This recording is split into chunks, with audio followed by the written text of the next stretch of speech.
जयधवला पुस्तक 9वीं lecture number 18। ओम नमः सिद्धेभ्यः। ओम नमः सिद्धेभ्यः। ओम नमः सिद्धेभ्यः। ओम शुद्धात्मने नमः। नमो अरिहन्ताणं, नमो सिद्धाणं, नमो आयर्याणं, नमो वज्रायाणं, नमो लोये सौवसावूनम्।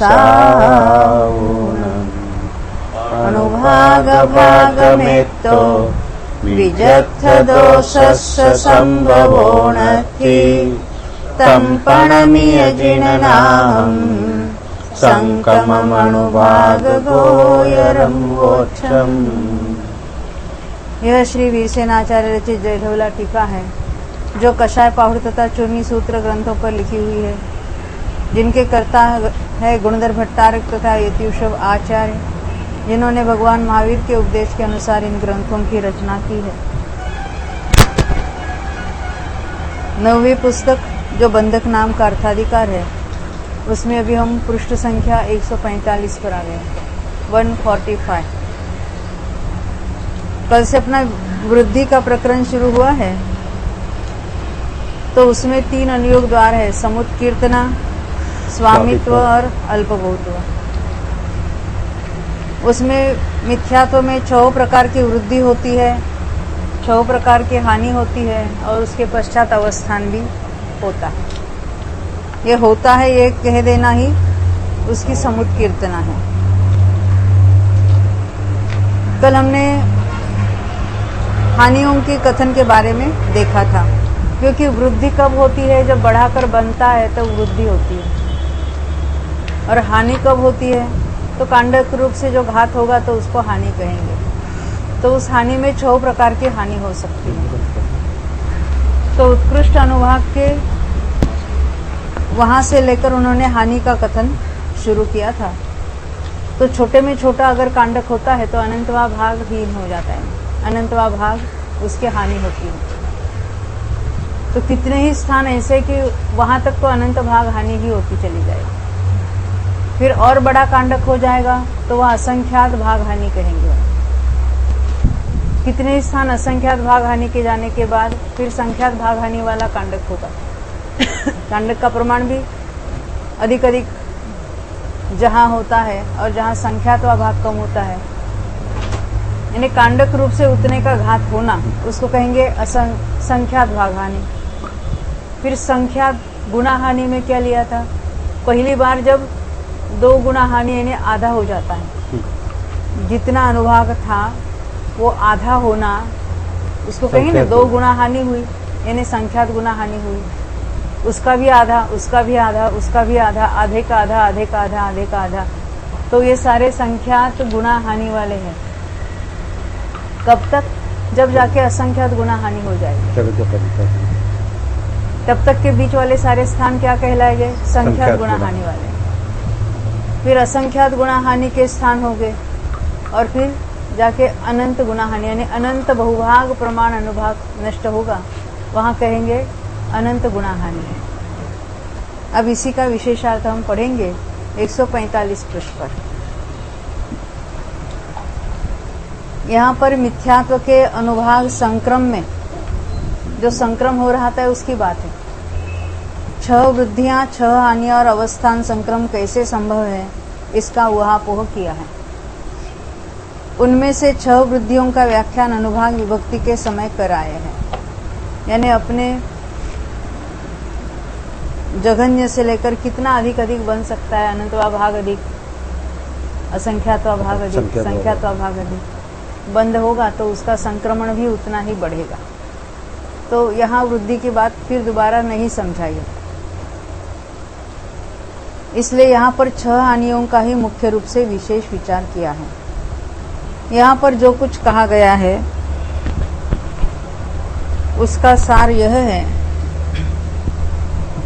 कि जो उत्कृष्ट अनुभाग सत्कर्म है उसका यदि घात किया जाए तो ऊपर से घात करते हुए नीचे की ओर आया जाएगा, क्योंकि ऊपर हम कांडक बनाएंगे तो उसका अनुभाग घटकर वो नीचे की अनुभाग जितना हो जाएगा। उसमें भी सबसे जघन्य अनुभाग कांडक, यानी छोटे में छोटा अनुभाग कांडक अगर लेते हैं तो वो क्या है, तो उसका अनंतवा भाग हानि वाला कांडक होगा। तो कहते उर्वंक, अंतिम उर्वंक प्रमाण होगा, क्योंकि वो अनंतवा भाग वहां कम होगा, इसलिए उसको अंतिम उर्वंक कहा। क्योंकि अनंतवे भाग का प्रमाण भी अलग अलग होगा। जितना अनुभाग है सत्ता में, भाग देने वाली संख्या तो उतनी की उतनी है। जहां ओरिजिनल अनुभाग मैक्सिमम है वहां वो कांडक होगा, वो अंतिम कांडक वो भी उस प्रमाण में होगा। उससे बड़ा अनुभाग कांडक चरम और द्विचरम उर्वंक प्रमाण होगा। उसमें दोनों ही आ गए, दोनों आ गए। ऐसा कहने का प्रयोजन क्या है, जरा देख लेते हम। ये उत्कृष्ट अनुभाग था, उसमें मिनिमम पॉसिबल कांडक किया, अंतिम उर्वंक। हाँ, तो ये अंतिम उर्वंक प्रमाण नष्ट हो गया। अब यहाँ कहते ये कांडक अगर बड़ा हो जाए चरम और द्विचरम, तो कितने की हानि होगी? चरम भी गया और द्विचरम भी गया। वो चरम और उर्वंक भी चला गया, द्विचरम भी चला गया, क्यों? एट ए टाइम एक ही कांडक के घात द्वारा उसकी हानि हो गई। ये बताना चाहते, ये बात ख्याल में? नहीं, ये एक ही कांडक में इतना, ये हमने ऐसा कांडक लिया था पहला छोटा, हाँ, तो वहां तो इतनी हानि हुई थी, ये सत्ता में रहा था। अब जितनी हानि हुई वो चरम उर्वंक प्रमाण थे। अब एट ए टाइम उसने इतना बड़ा कांडक किया कि वो चरम और द्विचरम वो दोनों ही नष्ट हो गए। एक ही कांडक कितना हुआ, एक ही बार में इतना घटा दिया एक अंतर्मूर्त में। अंतर्मूर्त तक तो उतना का उतना रहा, और अंतर्मूर्त के अंत में जब अंतिम पाली उसकी खिर गई यानी उसका अनुभाग घट गया, तो हम कहेंगे वहां हानि हो गई।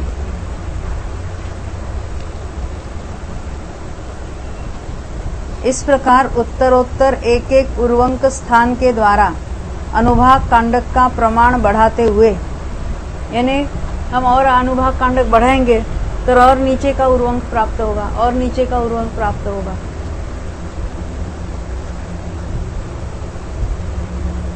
जब तक कांडक प्रमाण अर्थात आवली के असंख्यातवे भाग प्रमाण उर्वंक स्थान नीचे उतरकर, ये कांडक जो है छोटा है, जैसे छोटा बड़ा है। वहाँ पे तो पर्याय बराबर है। समास में हमने देखा था कि कांडक का प्रमाण था सुच्चंगुल के असंख्यातवे भाग प्रमाण। यहाँ कांडक का प्रमाण आवली का असंख्यातवा भाग कहा है। और अभी जो हम परिवर्तन की बात कर रहे हैं, द्रव्य परिवर्तन, हाँ। वहाँ कितने बार होता है उसको अगर हम कांडक कहेंगे, उसको तो अनंत की बात है। तो जहाँ जो प्रमाण होगा उसको वहाँ ले लेते। ये तो बराबर है ना, स्थिति एक स्थिति अनुपात कांडक में हजारों अनुपात, अरे एक उसकी स्थिति बात यहाँ कांडक, नहीं है, उसकी बात यहाँ नहीं है। एक कांडक बढ़ाते बढ़ाते कितने हो सकते हैं? ये एक कांडक हुआ, दूसरा कांडक, तीसरा कांडक, चौथा कांडक, इतने आवली के असंख्यात वे भाग प्रमाण अलग अलग कांडक है। उन सब में अनंतवा भाग ही घटता है, ये बात बताना चाहते। यानी ऐसे अलग अलग उर्वंक कितने हुए? तो आवली के असंख्यात वे भाग उर्वंक हुए अलग अलग।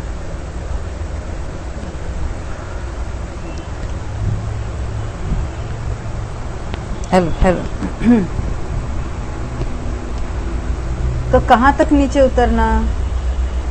असंख्यात भाग वृद्धि स्थान नहीं मिलता तब तक अनंत भाग हानि ही होती रहती है। यानी इतने सारे जो स्थान है वो अनंत भाग हानि के हैं। इसके बाद वाले जो हो गए, इससे बड़ा कांडक होगा, वो असंख्यात भाग हानि वाला होगा, यानी अभी कांडक और बड़ा होगा।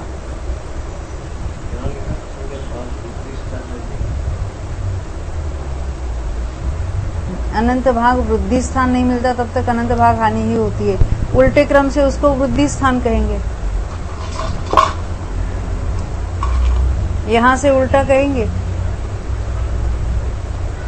ये इतना था और यहाँ पर वृद्धि हुई, तो ये असंख्यात भाग हानि वाला, असंख्यात भाग वृद्धि वाला अंतिम स्थान है। यहाँ तो ऊपर से देखते तो अनंत भाग हानि थी, और यहाँ से जो है वो असंख्यात भाग हानि शुरू हुई। अब हम उल्टे क्रम से अगर देखेंगे, क्योंकि हानि में हम ऊपर से नीचे आ रहे हैं, वृद्धि की, और यहाँ से अगर हमको समझाना है वृद्धि की अपेक्षा तो कहेंगे वो यहाँ कोई जीव था इतना अनुभाग वाला और उसने इतना बंध किया, तो उसको क्या कहेंगे, असंख्यात भाग वृद्धि की उसने। ऊपर चढ़ते हुए असंख्यात भाग वृद्धि का ये अंतिम स्थान है। यहाँ से यहाँ तक ये जो रेंज है वो असंख्यात भाग हानि, वृद्धि वाली, नीचे से ऊपर वृद्धि वाली, ऊपर से नीचे हानि वाली।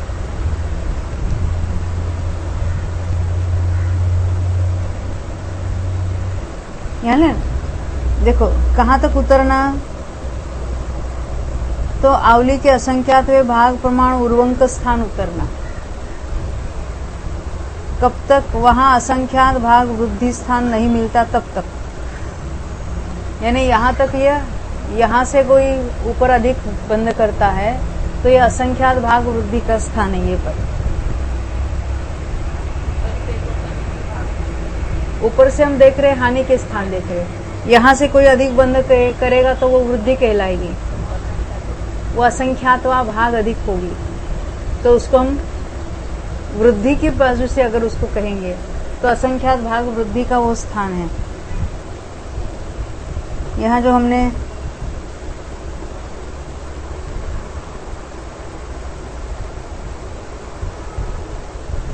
ये पश्चादानुपूर्वी मीन्स जो पहले जो हम लोग जो अनंत भाग वृद्धि का स्थान देखते तो यहाँ पे ये एकदम ऊपर आएगा, और वहाँ पे जो हम लोग वृद्धि में देखते हैं वहाँ पे अनंत भाग वृद्धि पहले होती है, पीछे असंख्यात भाग वृद्धि होती है, पीछे संख्यात भाग वृद्धि है, पीछे संख्यात गुणा, असंख्यात गुणा और अंत गुणा होता है।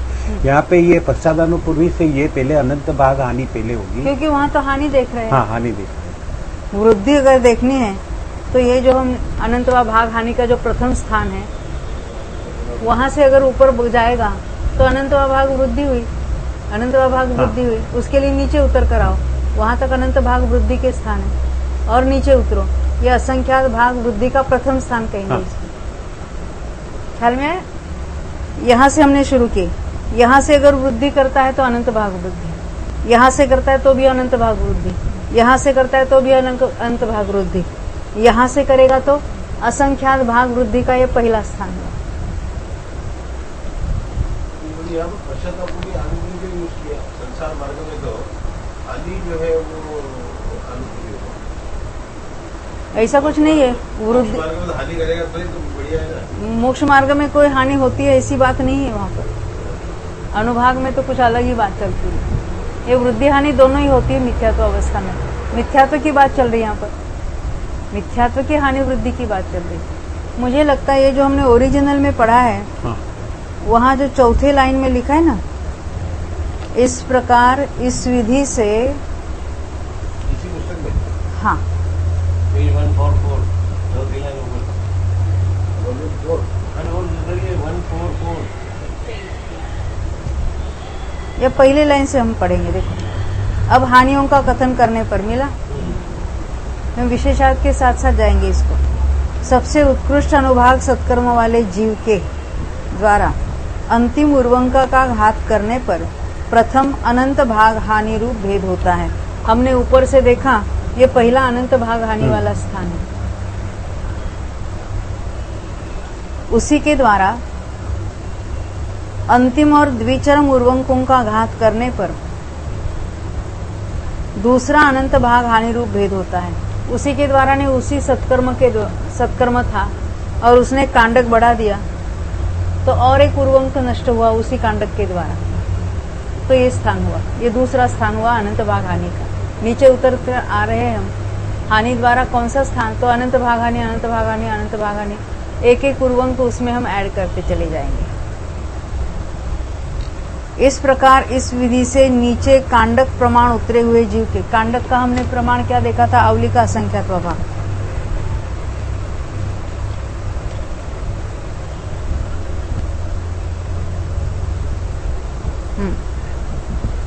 पश्चातानुपूर्वी से प्रथम संख्यात भाग वृद्धि जो लिखा है वो असंख्यात होना चाहिए ऐसा लगता है, क्योंकि हम अनंत भाग हानि से उतरते हुए जिस स्थान पर उसको हम असंख्यात भाग हानि कहेंगे, उल्टे क्रम से देखेंगे तो वो असंख्यात भाग वृद्धि यहाँ से प्रारंभ होती है। यह असंख्यात भाग वृद्धि का ये पहला स्थान है। यहाँ से संख्यात भाग वृद्धि कैसे कहलाएगी?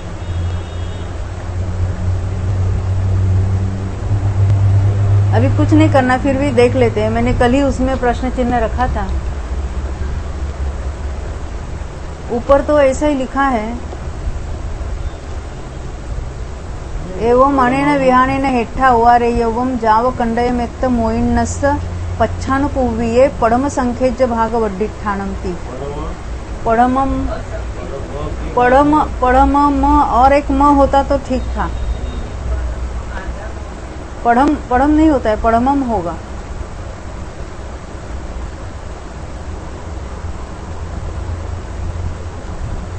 क्योंकि यहाँ विशेषार्थ पे 10वें लाइन में असंख्यात भाग वृद्धि नेचुरली, क्योंकि हमने देखा हाँ। ना, हमने अनंत भाग हानि करते करते करते यहाँ से असंख्यात भाग हानि शुरू हो जाएगी। उल्टे क्रम से देखेंगे तो यहाँ से असंख्यात भाग वृद्धि का ये पहला स्थान है, क्योंकि यहाँ से ऊपर जाएगा असंख्यात भाग वृद्धि, फिर और नीचे से ऊपर जाएगा तो भी असंख्यात भाग वृद्धि, और नीचे से जाएगा तो भी असंख्यात भाग वृद्धि। तो ऊपर से आते हुए पश्चातानुपूर्वी ने ऊपर से आते हुए असंख्यात भाग वृद्धि का ये पहला स्थान है। ये बात ख्याल में आती है? यहाँ से अगर ऊपर चला जाता है बंद करके तो असंख्यात भाग वृद्धि का ये प्रथम स्थान है, और इससे नीचे आते हैं तो असंख्यात भाग वृद्धि का दूसरा, तीसरा, चौथा स्थान होगा।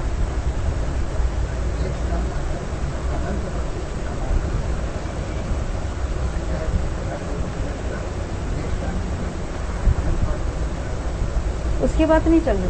हाँ,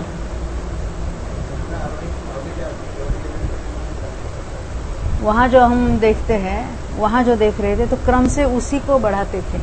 हम सबको उत्कृष्ट के साथ कंपेयर करें, उत्कृष्ट में से कितना घटाया एट ए टाइम उसने, उसकी बात यहाँ चल रही है।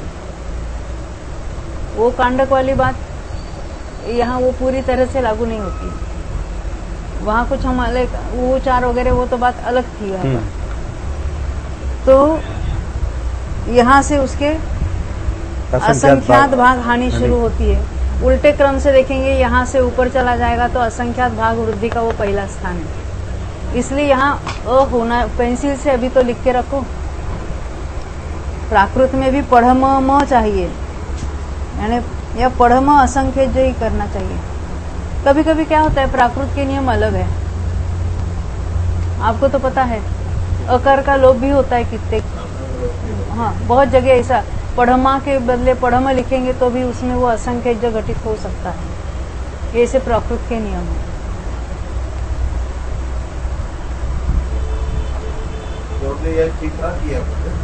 देखो अभी हम हिंदी में थोड़ी करेंगे। चौथी लाइन के लास्ट में जीव के पश्चातानुपूर्वी से प्रथम असंख्यात भाग वृद्धि होना चाहिए था, ये मेरे मत से। हाँ, तो हम उसको पेंसिल से अ लिख के रखो वहां, क्योंकि संख्यात भाग वृद्धि बीच में आ ही नहीं सकता। अनंत भाग हानि वाला जो उसको पहले में पहले मिलेगा तो असंख्यात भाग वृद्धि का मिलेगा, फिर और नीचे चले जाओ तो फिर उसको संख्यात भाग वृद्धि का मिल जाएगा। अभी हम विशेषार्थ से पढ़ते हुए फिर आगे इसी को पढ़ो ना जहां पढ़े थे, क्योंकि आगे ये क्लैरिटी और हो जाती है। देखो चौथी लाइन में पढ़ा हमने, वहां तक उतारना चाहिए। 5वीं लाइन में आए, पुनः उसके साथ ऊपरी अनुभाग का घात करने पर, ऊपरी मैंने उसी अनुभाग का घात कर रहे हैं, और नीचे चले जाएंगे और बड़ा घात होगा और बड़ा कांडक होगा और बड़ा कांडक होगा, तो क्या हो गए? सारे असंख्यात भाग हानि के ही सारे स्थान मिलेंगे। कब तक जाएंगे? अभी जब तक संख्यात भाग वृद्धि का प्रथम स्थान, संख्यात भाग वृद्धि का प्रथम स्थान यहाँ संख्यात होना चाहिए। अब देखिए यहाँ क्या, यहाँ पे संख्यात ही है आगे। हाँ, तो यह इसका अर्थ क्या है? वहाँ असंख्यात होना चाहिए था, यानी अपनी वो सिद्ध होती है ना बात। तो कहते उसके ऊपरी अनुभाग का घात करने पर असंख्यात भाग हानि का प्रारंभ होता है। यहाँ से लेकर पश्चातानुपूर्वी से प्रथम संख्यात भाग वृद्धि के उत्पन्न होने तक। पश्चातानुपूर्वी से इसीलिए कहा कि अगर ऊपर से हम देखते हैं तो यहाँ वाला जीव अगर उत्कृष्ट बंध करेगा तो उसकी संख्यात भाग वृद्धि होगी, इसलिए ऊपर की ओर से ये संख्यात भाग वृद्धि का प्रथम स्थान है। अगर नीचे से हम आते हैं तो ये यहाँ से अगर वो वृद्धि करेगा तो ये संख्यात भाग वृद्धि का पहला स्थान कहेगा। हम ऊपर की ओर से देखें, ये असंख्यात वाले हैं दोनों, और यहाँ से संख्यात वाले हैं। हम ये संख्यात भाग वृद्धि का ऊपर से पहला था, पश्चातानुपूर्वी से ये पहला स्थान।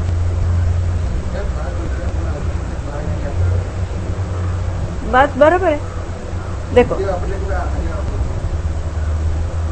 हम हानि की बात देख रहे हैं। अनंत भाग हानि से उतरते उतरते हमें ये स्थान मिला, ये हमारा असंख्यात भाग हानि का पहला स्थान है। और उल्टे क्रम से देखेंगे तो यहाँ से जो वृद्धि करेगा उसका ये असंख्यात भाग वृद्धि का इसका पहला स्थान है। और नीचे से अगर बात करेंगे तो यहाँ से भी असंख्यात भाग वृद्धि इसके भी है, तो नीचे से पूर्वानुपूर्वी से कहेंगे तो असंख्यात भाग वृद्धि का ये पहला स्थान है। ये भी यहाँ से सारे जो स्थान है वो असंख्यात भाग वृद्धि करके बंद करने वाले स्थान है। अब उसके नीचे आते हैं, यहाँ से हानि करने वाले के यहाँ से नीचे की ओर चले जाएं, ये सारे हैं संख्यात भाग हानि के स्थान। उल्टे क्रम से इसी स्थान को देखेंगे तो यहाँ से जो उत्कृष्ट बंद करेगा ये उसका पहला स्थान है संख्यात भाग वृद्धि का। इसको पश्चातानुपूर्वी इसलिए कहा, यदि नीचे की ओर से अगर हम बात कर रहे थे तो उसके पहले उसके संख्यात गुणा की वृद्धि होती थी, और ये उसका पहला स्थान है जहां से संख्यात व भाग अधिक हो रहा है। तो नीचे से बात करेंगे तो संख्यात भाग वृद्धि का ये पहला स्थान है और ये अंतिम है। और हम ऊपर से बात करेंगे तो ये संख्यात भाग वृद्धि का प्रथम स्थान है, वृद्धि के साथ उसकी कंपेरिजन। ऊपर की ओर से हम समझा रहे हैं। देखो, पहले हमने क्या देखा, ये सारे अनंत भाग हानि के स्थान है, और उल्टे क्रम से देखेंगे यहाँ से जितने जितने उत्कृष्ट बंद करेगा वो सारे अनंत भाग वृद्धि के स्थान है। उसके आगे ये सारे जो स्थान है यहाँ से यहाँ तक असंख्यात भाग हानि के हैं। तो जहां से असंख्यात भाग हानि के स्थान प्रारंभ हुआ, उल्टे क्रम से देखेंगे तो ये असंख्यात भाग हानि का पहला स्थान है, वृद्धि का ऊपर की ओर वृद्धि का पहला स्थान है। ख्याल में आती ना?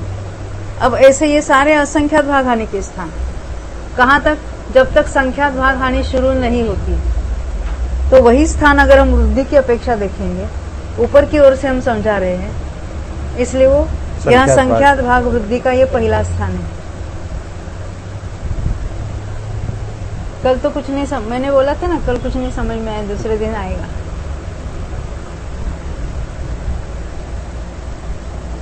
ये मूल ही पढ़ लेते अभी आगे।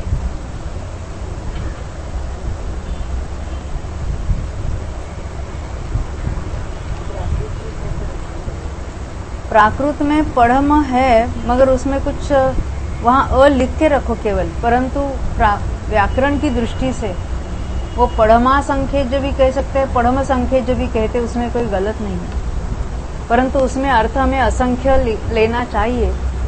तो अपने समझने के लिए वहाँ अ होना चाहिए था। अ का लोप होता है बहुत जगह, संस्कृत जैसे उसके नियम नहीं है, थोड़े अलग है।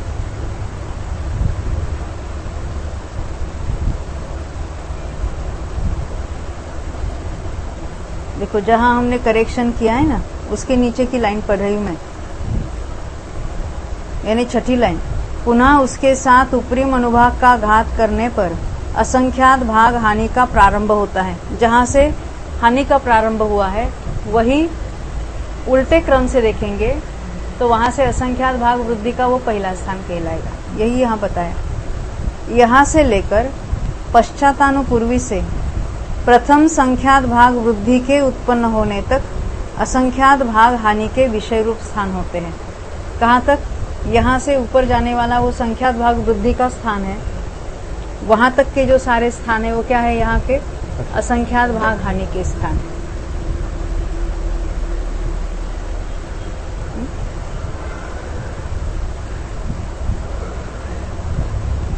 इससे नीचे घात किए जाने वाले अनुभाग के पश्चातानुपूर्वी से उत्कृष्ट संख्यात के साधिक अर्धभाग प्रमाण संख्यात भाग वृद्धि के विकल्प परिहीन होने तक संख्यात भाग हानि का विषय होकर जाता है। अभी क्या कहना चाहते हैं, यहां से संख्यात भाग हानि शुरू हो गई,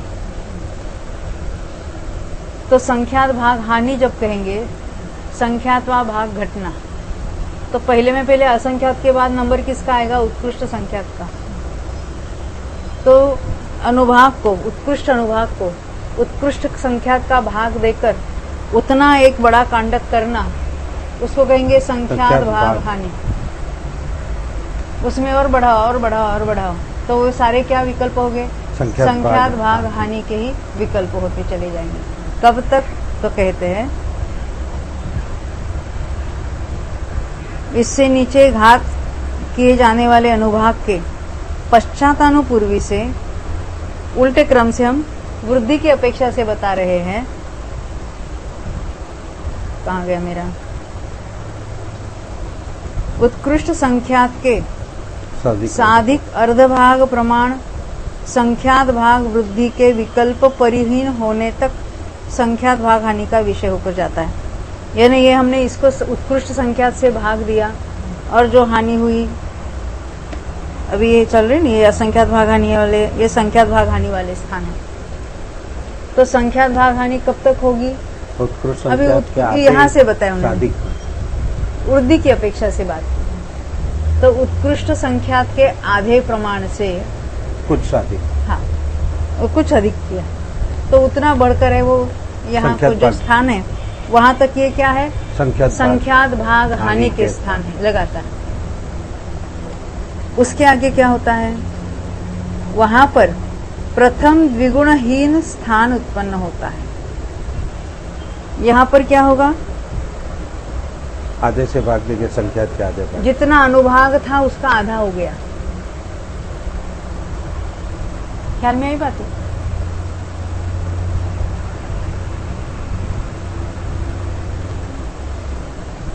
द्विगुणहीन स्थान प्राप्त होता, तो इसके आगे क्या कहेंगे, दो गुणाहीन, यानी संख्यात गुणाहीन कहेंगे उसको।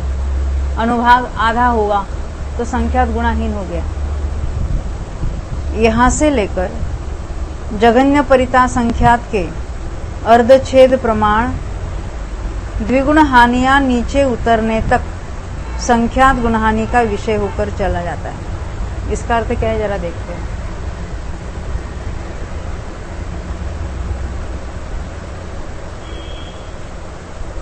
हमारी कोई संख्या है, यहाँ कोई भी x, एक बार उसकी हानि हुई, एक द्विगुण हानि हुई, दो द्विगुण हानि हुई, तो कहते हैं कितने द्विगुण हानि हुई, हम अन्य कोई संख्या लेते हैं यहाँ पर, तो कहते हैं 16 के अर्धच्छेद प्रमाण द्विगुण हानि हुई। क्या कहा, 16 के अर्धच्छेद, कितनी बार द्विगुण हानि हुई, 16 के अर्धच्छेद प्रमाण द्विगुण हानि हुई। तो मेरा प्रश्न है, यहाँ जो क्ष यानी x जो पकड़ा है, तो 16 के अर्धच्छेद यानी 4 बार जो द्विगुण हानि हो जाएगी, तो यहाँ कितना भाग प्रमाण शेष रहेगा उसका, तो कितनी हानि हुई?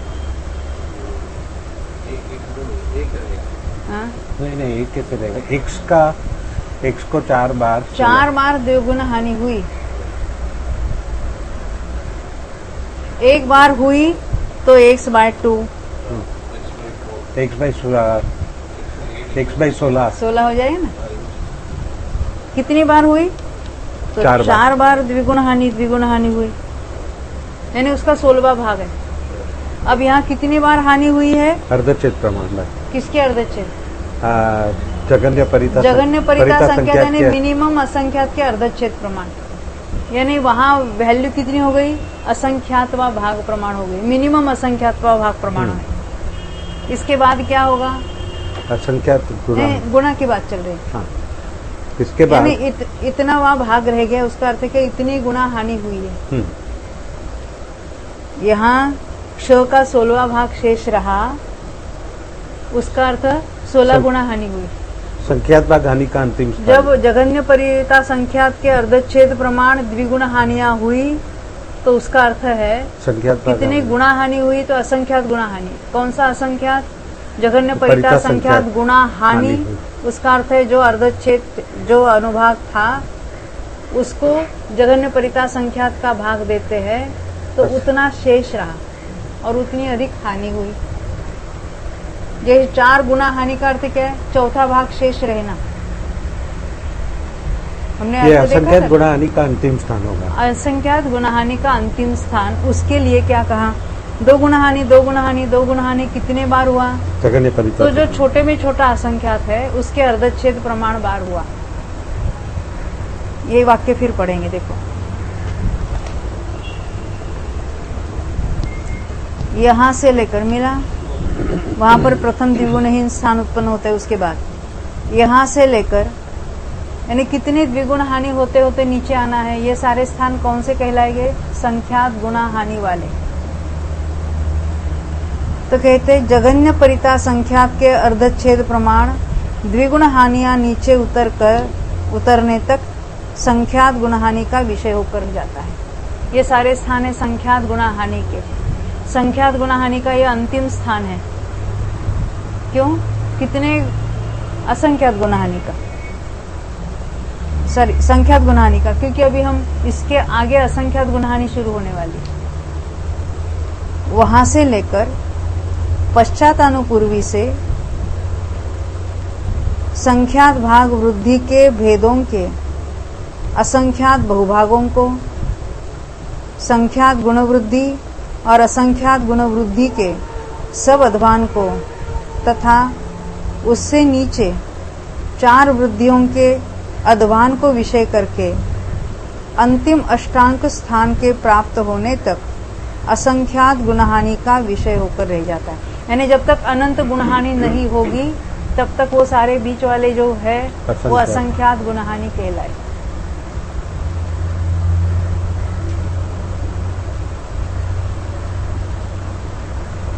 यहाँ पर अंतिम अष्टांग स्थान को छोड़कर शेष एक कम षटस्थान प्रमाण कांडक घात करने वाले जीव के षटस्थान के जितने स्थान है उसने कितने अलग अलग कांडक लिए? यहाँ पर एक कम इतने कांडक। असंख्यात गुणहानि का अंतिम विकल्प होता है।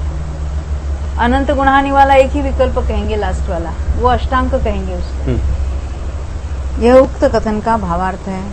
पुनः अंतिम अष्टांक स्थान के साथ कांडक घात करने वाले के, यानी अभी इतना बड़ा लंबा कांडक लिया उसने कि वो अनंत गुणहानि का स्थान प्राप्त हुआ, तो उसको अष्टांक वाला।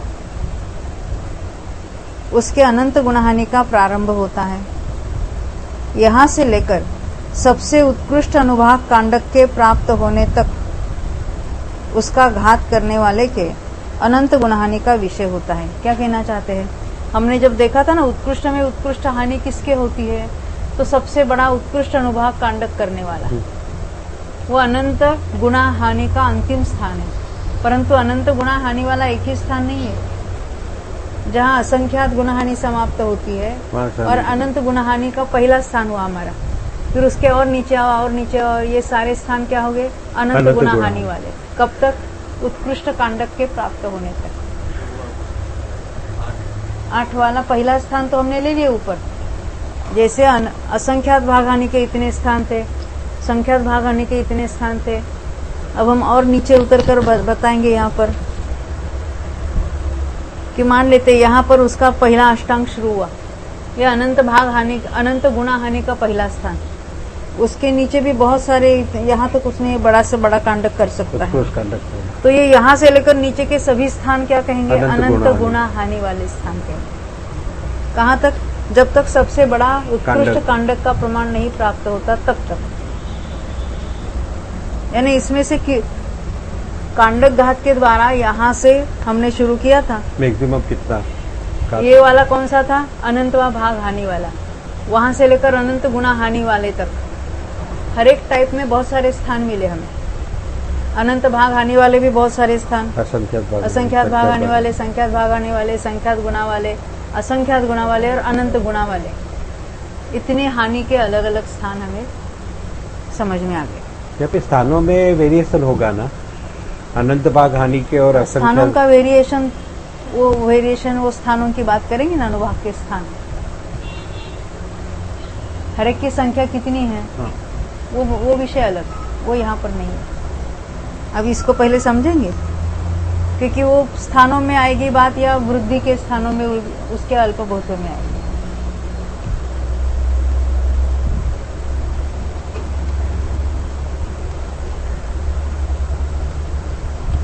हाँ, तो कहाँ तक होता है? तो उत्कृष्ट अनुभाग कांडक के प्राप्त होने तक।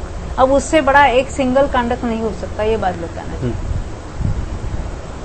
उससे नीचे के अनुभाग का अंतिम स्थान के साथ घात नहीं उपलब्ध होता। उसके नीचे के स्थान अनुभाग घात के द्वारा नहीं होते, ऐसा नहीं कहा। क्या कहा?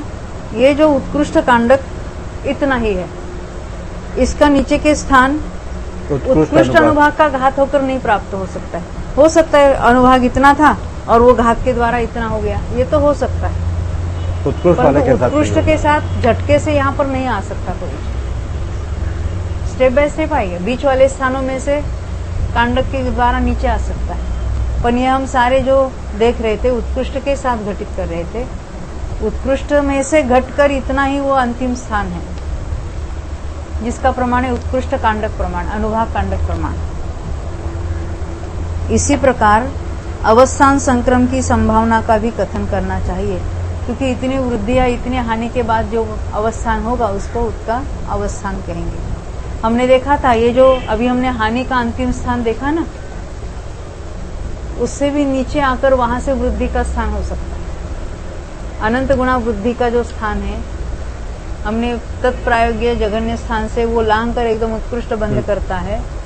ये अनुभाग कांडक का जो प्रमाण हमें उत्कृष्ट देखा, उससे भी नीचे अगर चले जाएंगे, वहां से जो उत्कृष्ट बंद करके उत्कृष्ट स्थान तक आ सकता है, यानी वो उसकी उत्कृष्ट वृद्धि कहलाएगी।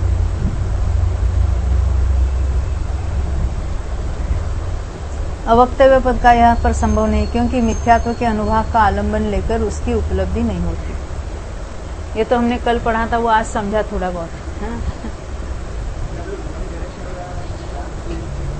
हाँ, वो उतने हो गए, केवल इसके वृद्धि के स्थान ज्यादा हो गए नीचे, उसके अनंत गुणा वृद्धि के स्थान बढ़ेंगे, बाकी इक्वल है स्थान।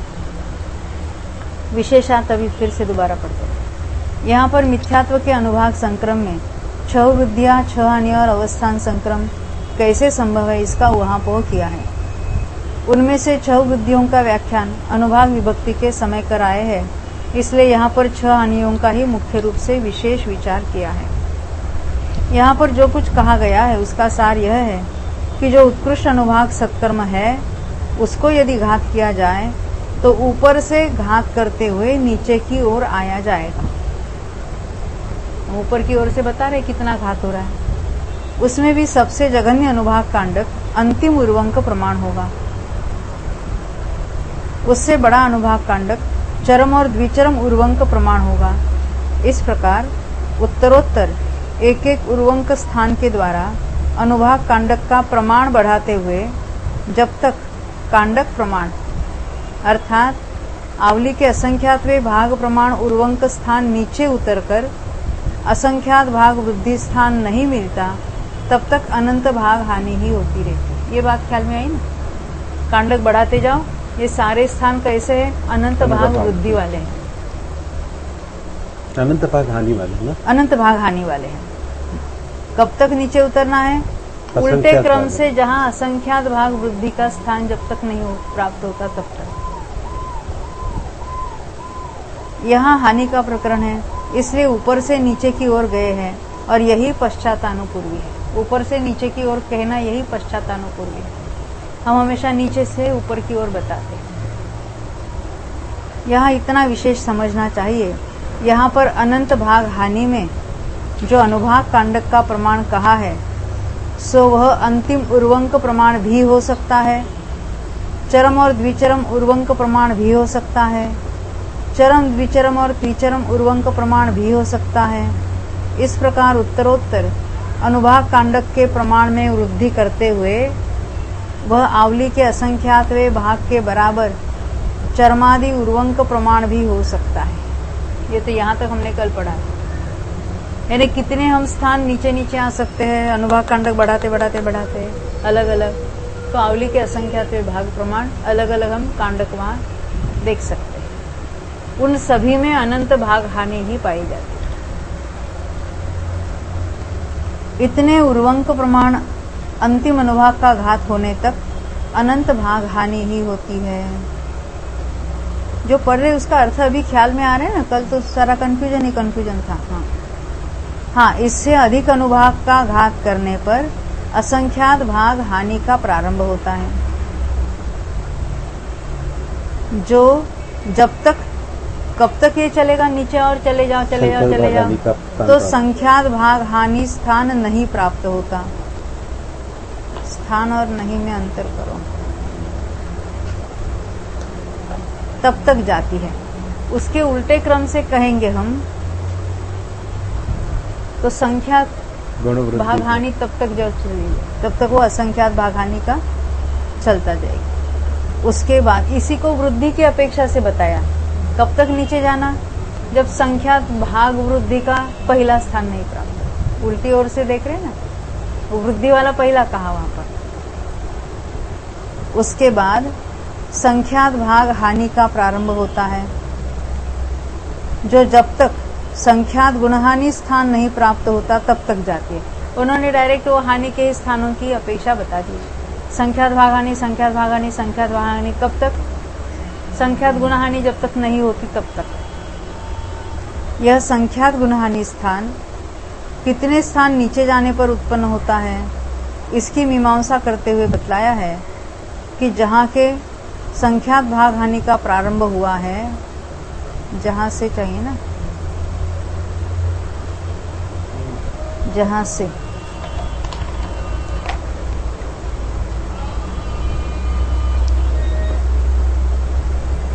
से संख्यात भाग हानि का प्रारंभ हुआ है, वहां से उत्कृष्ट संख्यात के साधिक अर्धभाग प्रमाण संख्यात भाग वृद्धि के विकल्प कम करने पर, क्योंकि यहाँ वृद्धि की अपेक्षा से बात हो रही ना।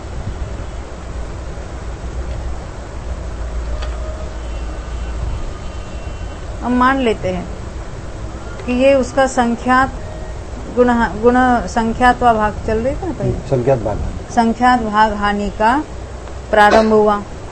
कब तक नीचे चला जाएगा, जब तक संख्यात गुण हानि प्रारंभ नहीं होती। तो इसको समझाने के लिए वृद्धि की अपेक्षा से बताया। कैसे?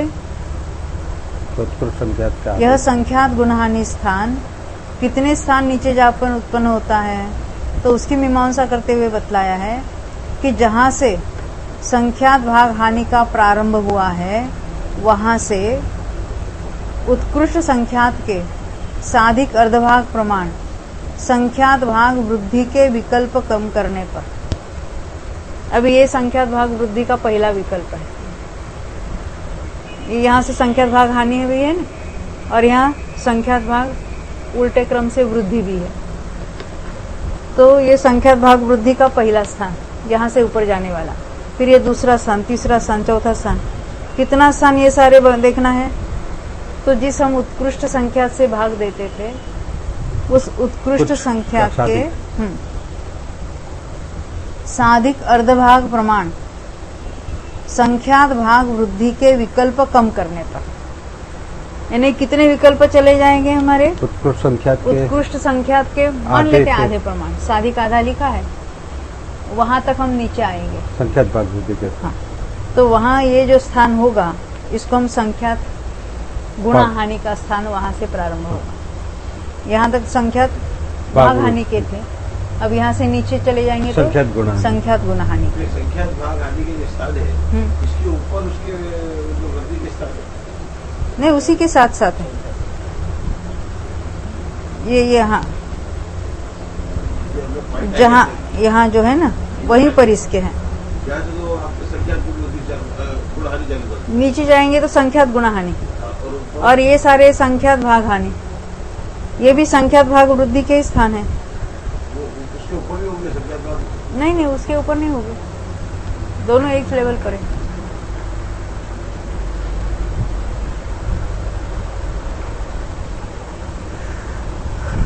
इससे आगे जब तक आवली के असंख्यात वे भाग प्रमाण संख्यात गुणहानियां होकर असंख्यात गुणहानि नहीं उत्पन्न होती, तब तक अनुभाग कांडक घात संख्यात गुणहानि का ही विषय रहता है। जब असंख्यात गुणहानि होगी तब उसको कहेंगे असंख्यात गुणहानि का विषय हो गया।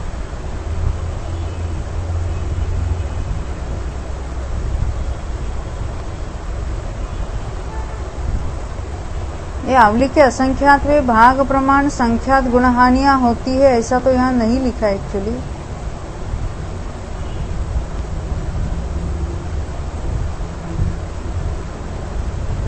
है ना, जब तक आवली के असंख्यात वे भाग प्रमाण संख्यात गुणहानियां होकर असंख्यात गुणहानि नहीं उत्पन्न होती है।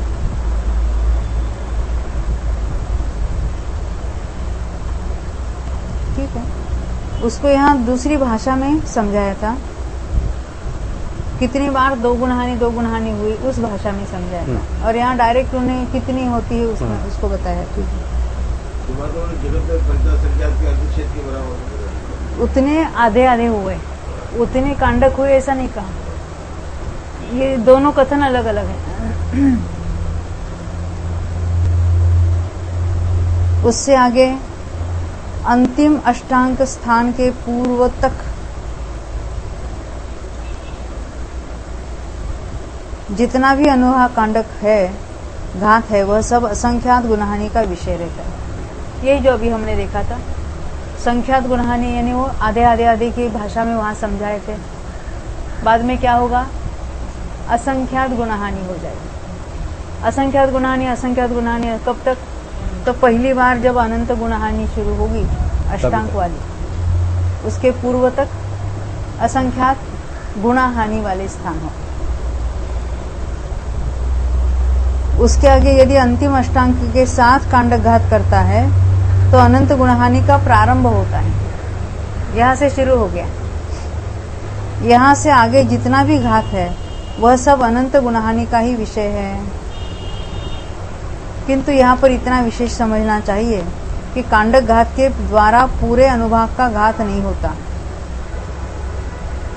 समझ जाए ना बात, पूरा अनुभाग का कभी घात नहीं होगा, कांडकों में होगा उसमें। यहाँ पर वृद्धि और हानियों के जितने स्थान उत्पन्न होते हैं उतने ही अवस्थान विकल्प भी बन जाते हैं।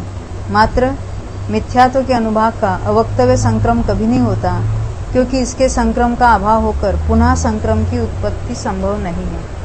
वृद्धि प्ररूपणा में मिथ्यात्व के 6 वृद्धियां, 6 हानियां और अवस्थान की बात हमने देखी। अब आगे देखते हैं। सम्मत सम्मामिच्छत्तानम अत्थि अनंत गुणहानि अवट्ठाणम अवत्तव्यम च। सम्यक तो सम्यक मिथ्यात्व में वृद्धि कितने प्रकार की होगी मंजू बहन? सम्यक और सम्यक मिथ्यात्व में, यहाँ अभी हमने मिथ्यात्व में 6 प्रकार की वृद्धि देखी, 6 प्रकार की हानि देखी। तो सम्यक और सम्यक मिथ्यात्व में कितने प्रकार की वृद्धि होती है? हाँ, अनुभाग की बात चल रही ना, क्या कहते हैं मयंक भाई? अनंत वाली नहीं होगी, आप क्या कहते हैं? होगी, एक भी नहीं होगी। सम्यक तो सम्यक मिथ्यात्व में जब से तैयार हुए उत्कृष्ट ही अनुभाग है। हाँ हम बोले थे, हाँ हाँ, बाद में बोला था अनुभाग में नहीं होती, नहीं होती। सही है। हाँ। बोल रहे थे, तो उसमें वृद्धि नहीं होती, तो क्या होती है? तो हानि होती है।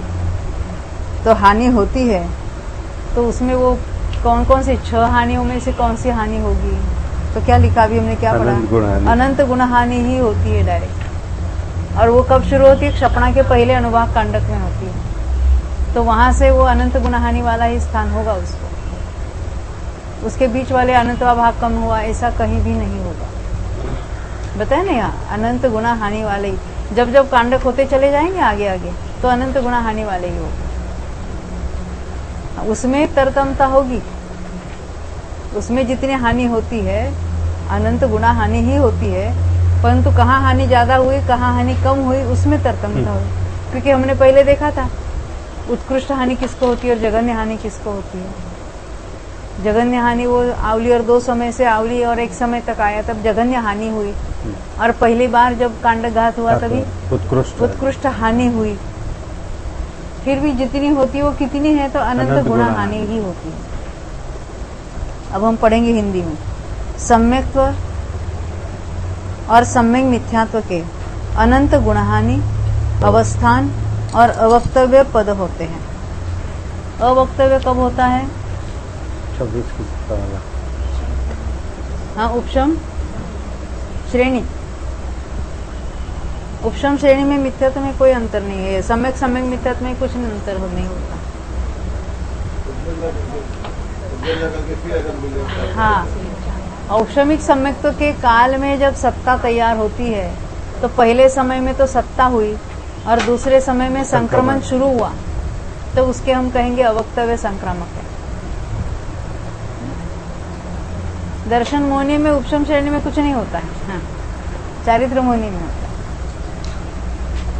देखो, दर्शन मोहिनी की क्षपणा में अनंत गुणहानि संभव है। हानि के सिवा अन्यत्र सर्वत्र ही अवस्थान संक्रम संभव है। जब हानि नहीं हो रही है तब क्या है, तो अवस्थान ही है, भले वो क्षपणा के काल में हो या अन्यत्र हो। क्षपणा में भी हानि कब होती है? जब जब कांडक का घात होता है तब तक। थ्रू आउट कांडक का जो उत्कीर्ण काल है उतना का उतना अनुभाग कायम रहेगा। और असंक्रम से संक्रम रूप अवस्था को प्राप्त होने पर, पहले असंक्रामक था, भले वो उद्वेलना के आवली में प्रवेश कर चुका हो या मात्र 26 की सत्ता वाला हो, असंक्रामक था, संक्रमण को प्राप्त हुआ। कब होता है? उपशम सम्यक्त्व के दूसरे समय में अवक्तव्य संक्रम होता है। इस प्रकार इन तीनों का सद्भाव यहाँ पर विरोध को नहीं प्राप्त होता, मात्र शेष पद यहाँ पर संभव नहीं है। शेष पद यानी 6 वृद्धि में से कोई भी नहीं है, 5 हानि में से कोई भी नहीं है, बाकी अवस्थान है, अवक्तव्य है और अनंत गुणा हानि।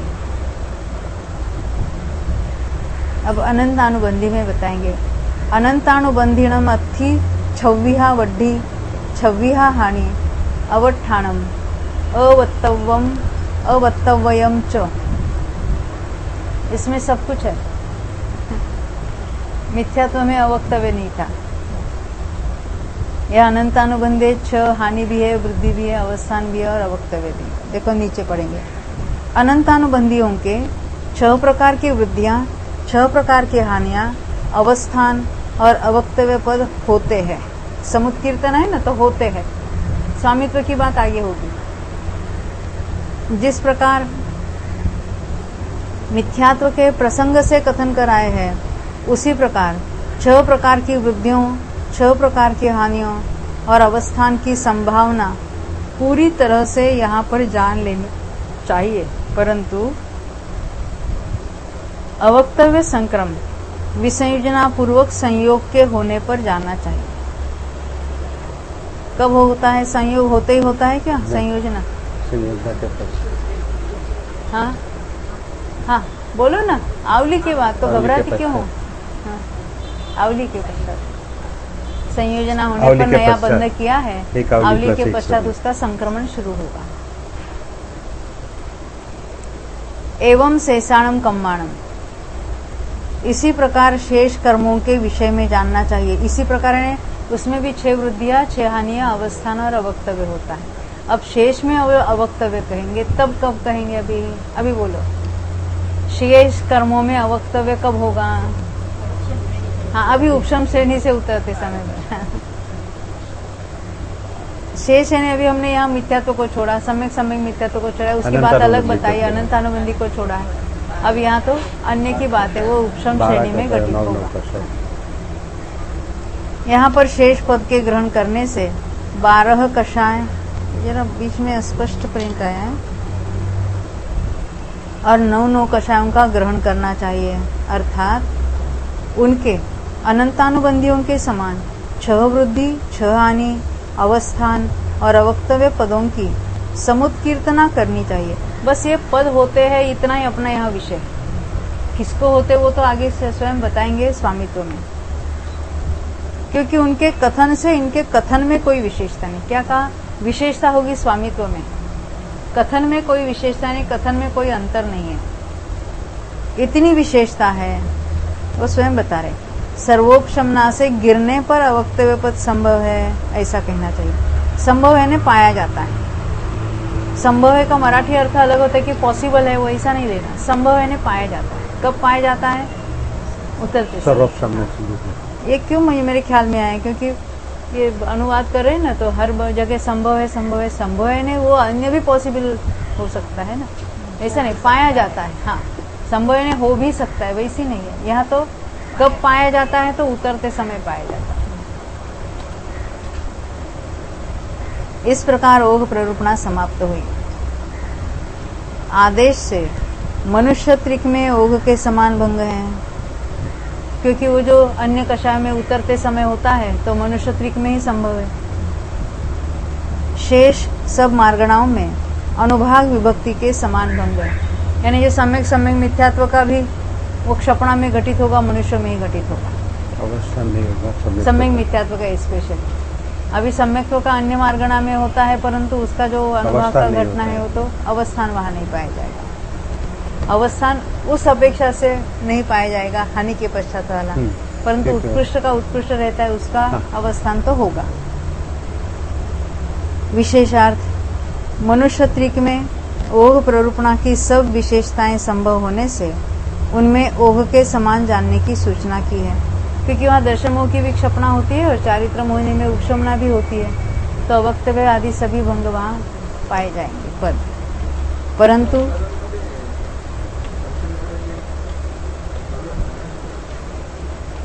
सासादन में दर्शन मोहिनी का संक्रमण अनुभाग संक्रमण चलेगा, क्योंकि उसका अनुभाग संक्रमण कभी अवस्थान रूप से होगा, या क्योंकि अन्य कोई विशेष कार्य नहीं हो रहा है ना वहां पर।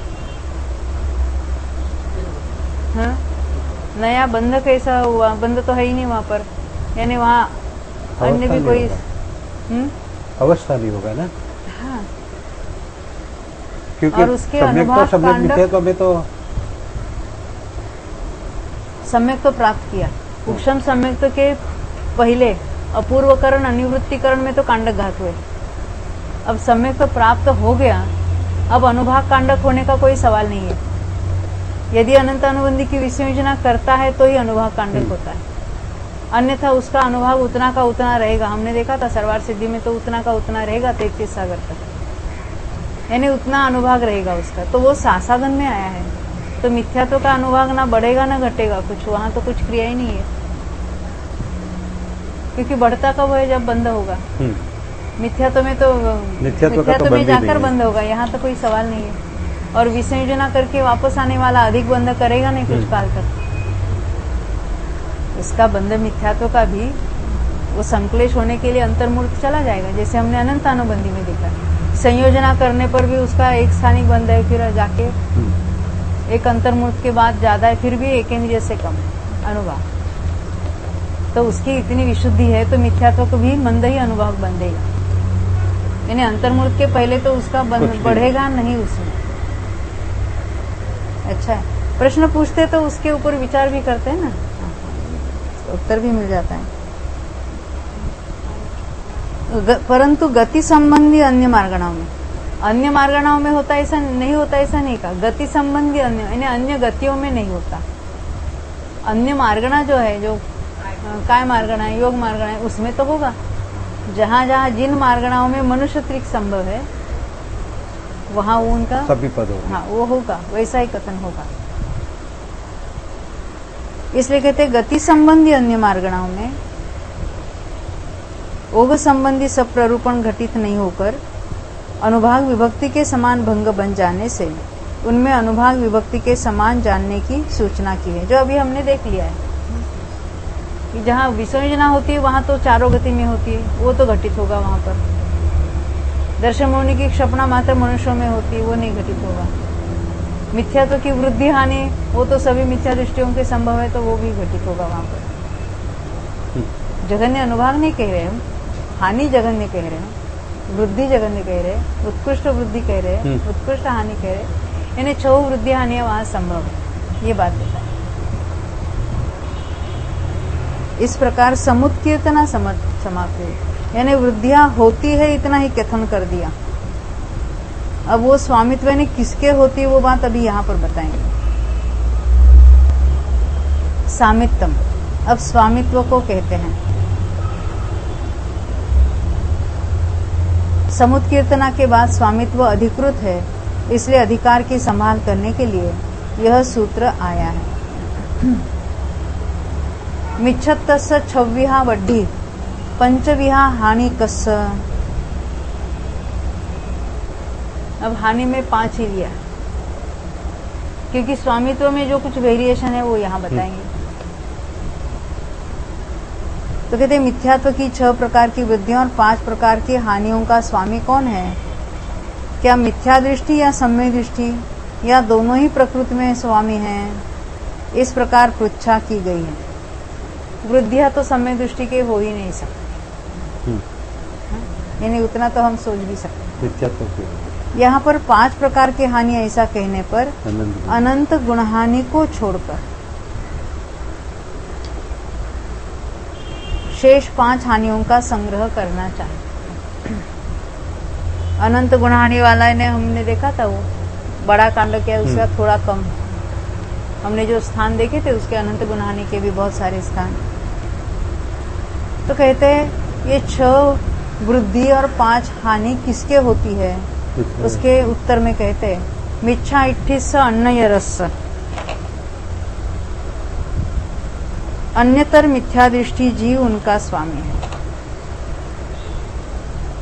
सम्यक दृष्टि के तो मिथ्यात्व की अनुभाग विषयक 6 वृद्धियों की संभावना है नहीं, यानी वो तो पॉसिबल ही नहीं उसके, क्योंकि वृद्धि तभी होती है जब अधिक बंध करके एक आवली बीत जाएगा,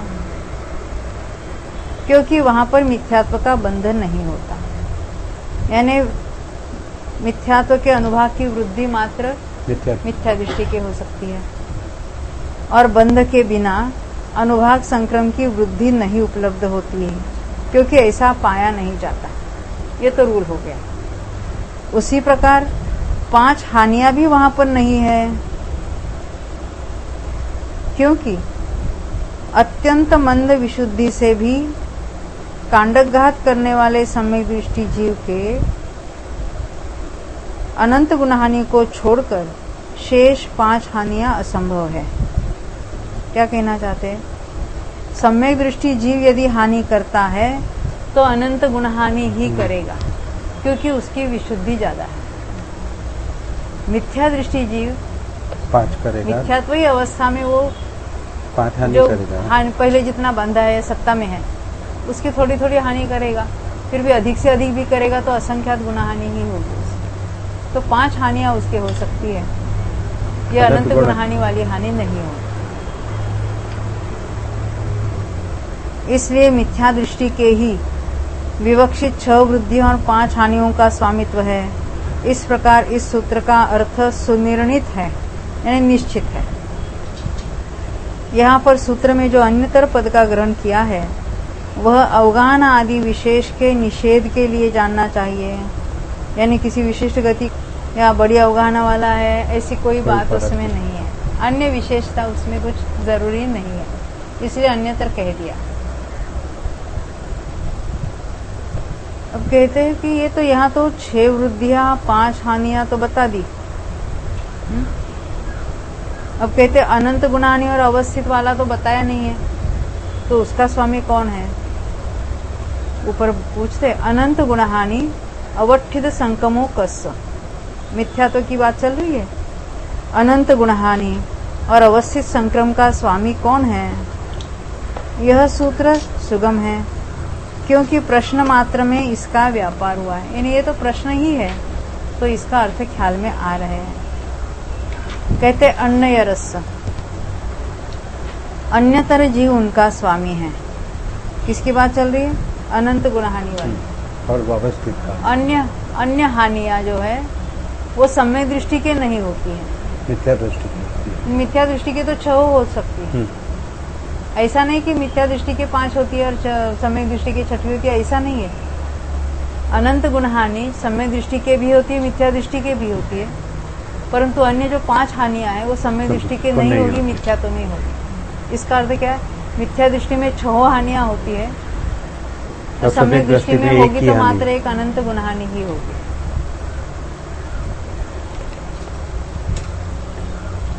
देखो, अन्यतर जीव उसका स्वामी है। मिथ्या दृष्टि और सम्यक दृष्टि, इनमें से अन्यतर के उनके दोनों के स्वामित्व का संबंध है, यह उक्त कथन का तात्पर्य है। क्योंकि हमने देखा अनंत गुण हानि वाले भी कांड करेगा, मिथ्या दृष्टि जीव भी कर सकता है। सम्मत सम्मामिच्छत्तानम अनंत गुण हानि संकमो कस्य। हमने समुत्कीर्तना में क्या देखा था? कौन कौन वृद्धि तो होती नहीं, सम्यक तो सम्यक, मिथ्या तो हानि होती है तो कौन सी होती है? कौन सी है? अनंत गुण हानि ही होती है, उसमें अन्य हानियां नहीं है। और वो भी कब होती है? तो क्षपणा के काल में। तो अनंत गुण हानि संक्रम का ऊपर पढ़ा ना हमने, सम्मत सम्मामिच्छत्तानम अनंत गुण हानि संक्रमो कस्य।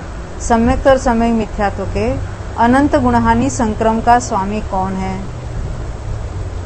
स्वामित्व के संबंध विशेष की अपेक्षा करने वाला यह पृच्छा सूत्र सुगम है।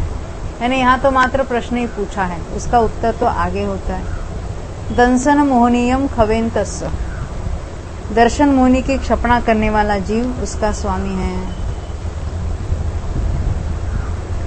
क्योंकि दर्शन मोह की क्षपणा के सिवा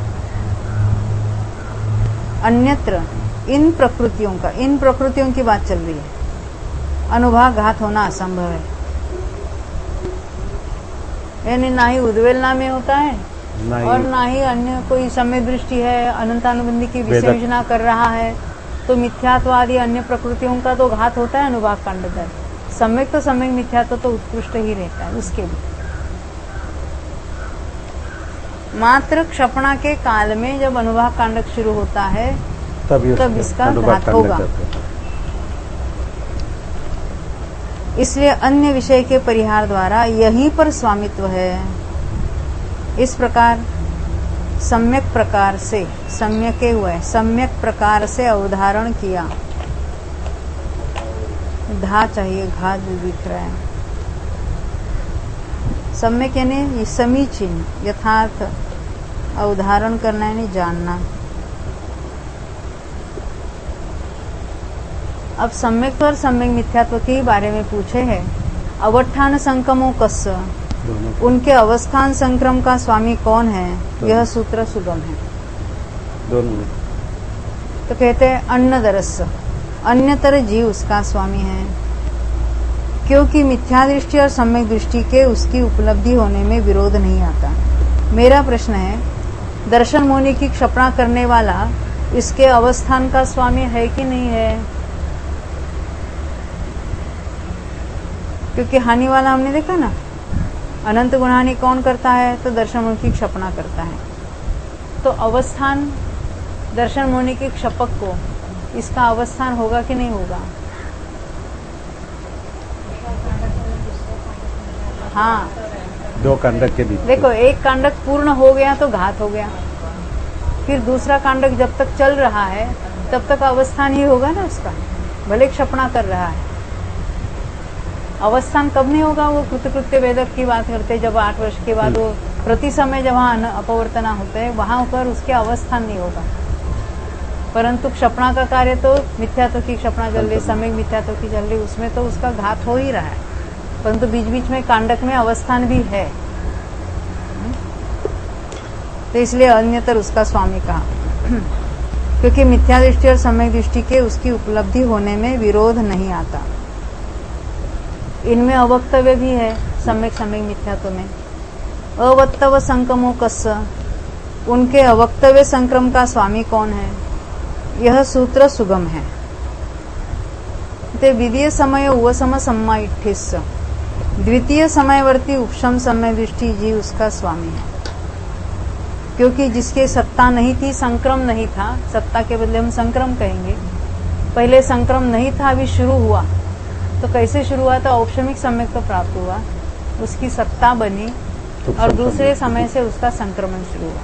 यहाँ आवली वाला नियम नहीं हो, हाँ, आवली वाला नियम बंध में है, ये प्रकृतियां बंध से प्राप्त नहीं हो रही है, क्योंकि वहां असंक्रम से संक्रम रूप प्रवृत्ति स्पष्ट रूप से पाई जाती है। शेषाणम कम्माणम मिच्छत्त भंगो, शेष कर्मों का भंग मिथ्यात्व के समान है, परंतु मिथ्यात्व में अवक्तव्य नहीं है, अवक्तव्य कहेंगे, उसका स्वामी भी कहेंगे, शायद आगे कहेंगे। यहाँ पर शेष पद द्वारा कषायों और नौ कषायों का निर्देश किया है, यानी 6 वृद्धि और 6 हानियों में तो वो समानता बताएंगे। उनके प्रकृत स्वामित्व का विधान करते समय मिथ्यात्व के समान भंग करना चाहिए, क्योंकि उससे इनकी स्वामित्वगत कोई विशेषता नहीं है। यह इस सूत्र का अर्थ है। मात्र अवक्तव्य के संबंध में, यानी अवक्तव्य संक्रम के संबंध से स्वामित्व संबंधी उनमें थोड़ी सी विशेषता है, इसलिए उसका निर्देश करने के लिए आगे के 2 सूत्र कहते हैं, क्योंकि अनंतानुबंधी में अलग स्वामी होगा और अन्य 12 कषायों में स्वामी अलग होगा। नवरी अनंतानुबंधीनम अवक्तव्यम विसंजो ये दूण पुणोमिच्छत्तम गंतुण आवलिया दीदस्य, आवलिया दीदस्य ने आवलिया अतीतस्य, आवली बीत चुकी है उसके, किंतु इतनी विशेषता है कि जिसे विसर्जना के बाद पुनः मिथ्यात्व में जाकर एक आवली काल हुआ है, वह अनंतानुबंधियों के अवक्तव्य संक्रम का स्वामी है। यह मात्र जघन्य की बात नहीं, यहाँ तो कोई जघन्य अजघन्य हो सकता है, यथायोग्य परिणाम से यहाँ जघन्य संभव है, परंतु असंक्रामक सत्ता ही नहीं थी, अब नया बंध किया है और आवली के बाद उसका संक्रमण शुरू होगा, उसको हम अवक्तव्य कहेंगे। ये ख्याल में आना मैं क्या कहना चाहती हूँ? अवक्तव्य तो सभी हो गए जो संयोजना करने वाले हैं, परंतु उसमें जघन्य तो वे ही हो गए, विशिष्ट परिणाम से वो बंधेगा, क्योंकि उसमें यथायोग्य अलग अलग परिणाम हो गए। जो जघन्य में जघन्य विशुद्धि के द्वारा वहाँ विशुद्धि ज्यादा होगी और बंध जघन्य होगा। ये तो अनंतानुबंधी के बारे में हुआ अवक्तव्य, और अन्य कर्मों के बारे में बताएंगे। शेषाणम कम्माणम अवक्तव्यम उवसामे दूण परिवदमानस्य, तथा उपशमने के बाद गिरने वाला जीव शेष कर्मों के अवक्तव्य संक्रम का स्वामी है। मंजुबेन, शेष कर्मों में किस किस को लेना?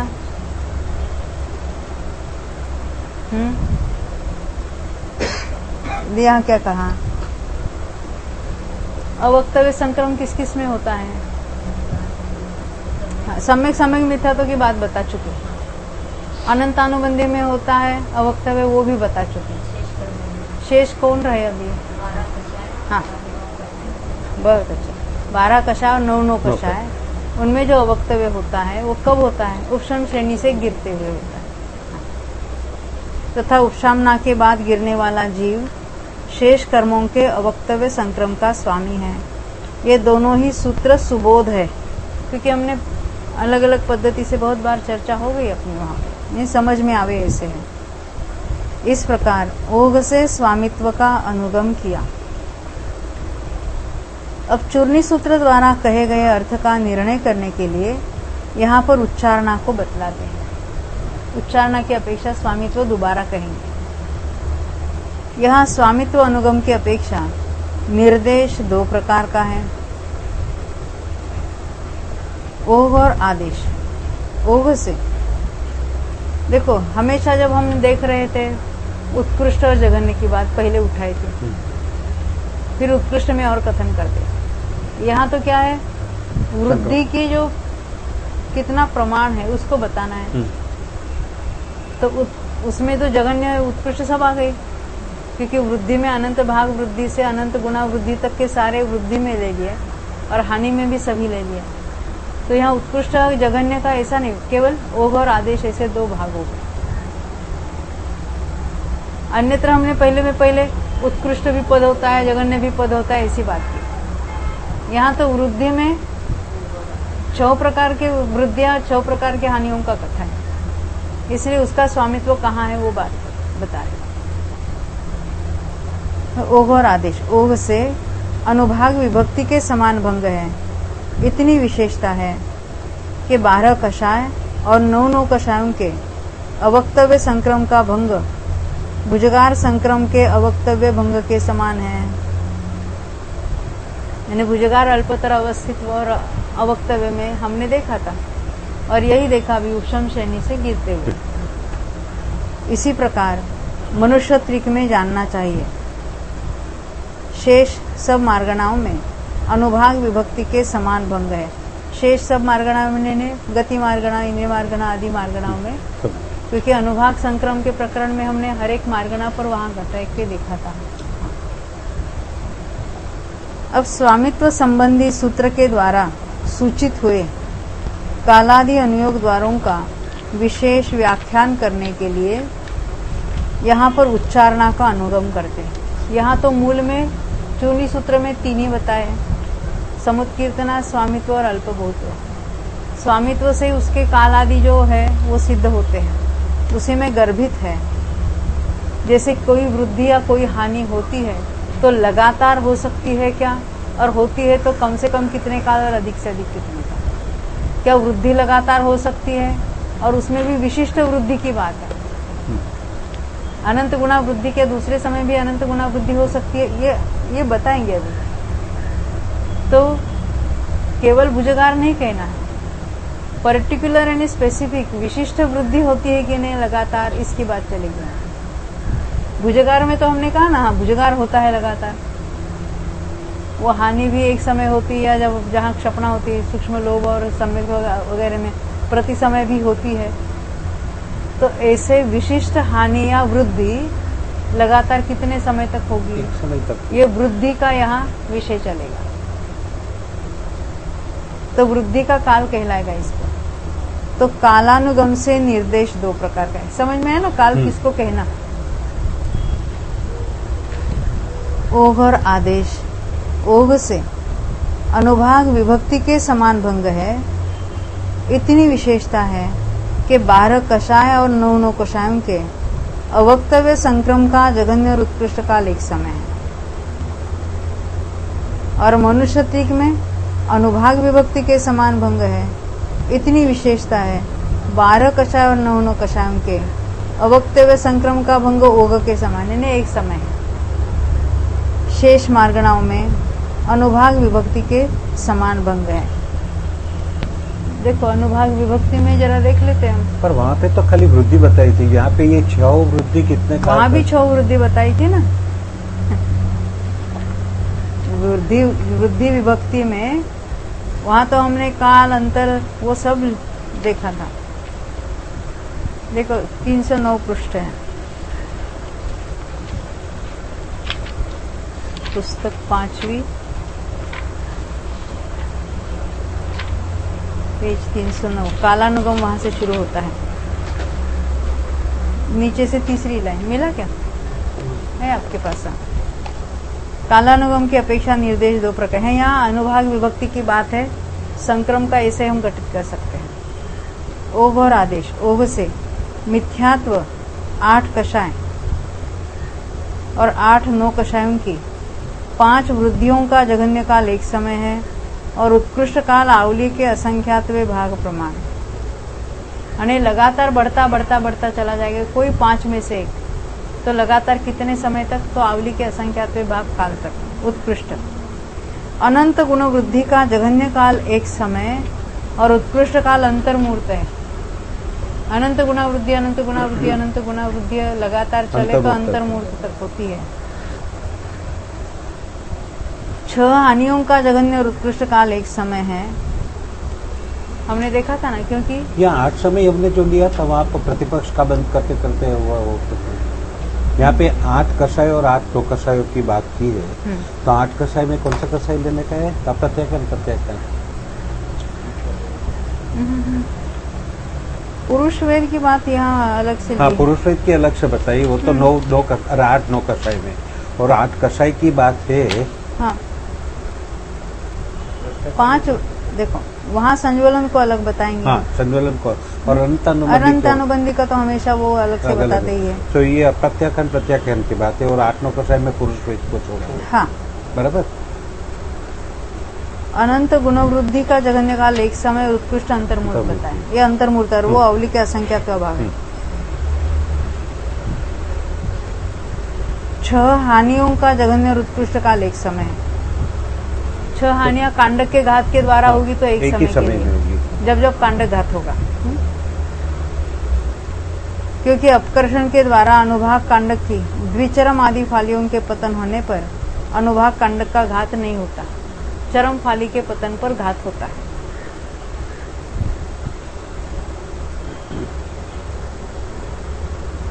अवस्थित का काल उन्होंने एक समय से लेकर उत्कृष्ट पल्ले के असंख्यात विभाग अधिक 163 सागर, क्योंकि ये तो मिथ्यात्व की बात हुई थी ना वहां पर, क्योंकि उसमें मिथ्यात्व के अनुभाग में कोई चेंज नहीं हुआ सम्यक को प्राप्त करने पर, और उसमें उन्हें वो भोग भूमि का काल भी जोड़ा। हाँ और 31 सागर वाला वहां पर भी जोड़ दिया। वहां अनुभाग उत्कृष्ट बढ़कर नहीं बंधेगा, है उतना ही कायम रहेगा।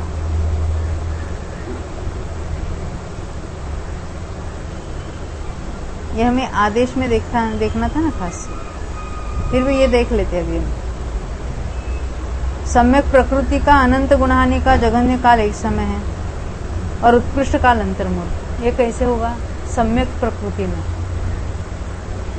सम्यक प्रकृति में जब घटना होता है तो अनंत गुणहानि ही होती है, हमने देखी थी अभी अभी। तो वो जब कांडक होता है तो एक समय के लिए होगा, और जब अनुसमय अपवर्तन होगा तो प्रति समय चलेगा। वो कितने काल तक चलेगा? तो अंतर्मूर्त तक चलेगा। कृतकृत्य वेद। अवस्थित का तो जघन्य अंतर्मूर्त है, और उत्कृष्ट काल अभी लगातार उत्कृष्ट रहे तो उसको उत्कृष्ट ही कहेंगे। तो बीच में मिथ्यात्व में भी लाना और सम्यक को भी प्राप्त कराना। 2 बार 66 सागर, और बीच में पल्ले का असंख्यात भाग 3 बार। अवक्तव्य का तो हमेशा एक ही समय होता है। सम्यक मिथ्यात्व में एक समय अवस्था है कांडक। हाँ उसमें तो कांडक घात एक समय के लिए, वो लगातार वाली बात नहीं होगी, नहीं। इसमें मात्र कांडक से ही घात होगा, इसलिए एक ही समय होगा। सम्यक प्रकृति में कृतकृत्य वेदक में अंतर्मूर्त तक बताया, इसमें नहीं लिया। अवक्तव्य का तो उसमें भी एक समय। अनंतानुबंधी में क्या विशेषता है? बाकी तो मिथ्यात्व के समय बताया, परंतु अवक्तव्य भी है इसके। और अवक्तव्य कब होता है? संयोजना करने पर। और वो भी अवक्तव्य का समय एक बताएंगे, एक ही समय के लिए अवक्तव्य, बाकी तो है। 4 संज्वलनों का वहां भी मिथ्यात्व के समान उसके हानि वृद्धि वगैरह का काल होगा, परंतु अनंत गुणहानि का उत्कृष्ट काल अंतर्मूर्त है, जो क्षपणा में होता है, लगातार चला है ना, अनंत गुणानी अनंत गुणानी अनंत गुणानी। पुरुष वेद में भी ऐसा है कि ये नया बंदे वाला लास्ट में जो है वो हर समय वो अनंत गुणहानि वाली बात चल रही है। ये कृष्टि वेदक का है ना? कृष्टि वेदक का, कृष्टि वेदक का और कृष्टि वेदक में वो नवक संबंध है, वहाँ अंतर्मूर्त में बात नहीं होगी। एक समय कम 1-2 आवली वाली बात नहीं, 2 समय कम 2 आवली, तो वो भी अंतर्मूर्त हो जाएगा। प्रति समय देखो हानि कब कहलाएगी? अंतिम समय के बाद हानि तो नहीं कहलाएगी, वहां तो नष्ट होगा। हाँ, तो 2 समय कम 2 आवली तक उसका अनंत गुणानी होती है। एक समय कम 2 आवली कहना, लास्ट वाला है, उसके बाद तो नष्ट होने वाला है। वहाँ घटना कैसे कहेंगे हम? 3 समय कम 2 आवली, घटना तो 2 समय 3 समय कम 2 आवली तक होगा। एक समय कम 2 आवली, कम 2 आवली। आप उल्टा सोच रहे हो। अच्छा, और कृष्टि वेदक काल में भी अंतर्मूर्त हो जाएगा? नहीं, अनंत गुणानी का जघन्य काल एक समय, उत्कृष्ट काल एक समय कम 2 आवली, इतना ही दिया।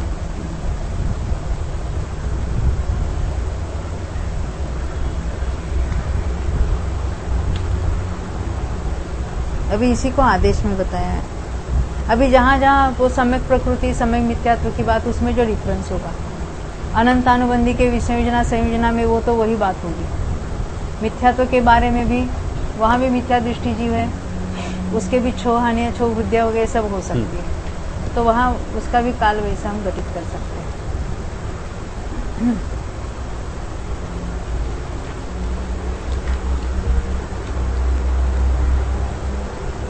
अभी हम आते हैं अपने ओरिजिनल पुस्तक पर।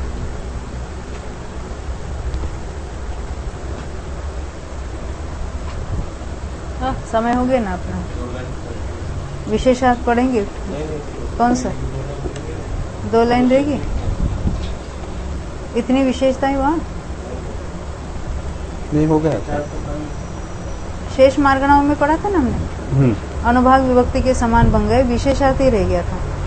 अनुभाग विभक्ति में 12 कषाय और 9 कषायों का अवक्तव्य पद संभव नहीं है, जो यहाँ ओघ से बन जाता है। इसलिए यहाँ ओघ प्ररूपणा में और मनुष्यत्रिक ने इस पद का काल अलग से कहा है, शेष कथन स्पष्ट ही। जावाणी के ज्ञान ते सूझे लोकालो, सोवाणी मस्तक न हो सदा देखो। मयंक भाई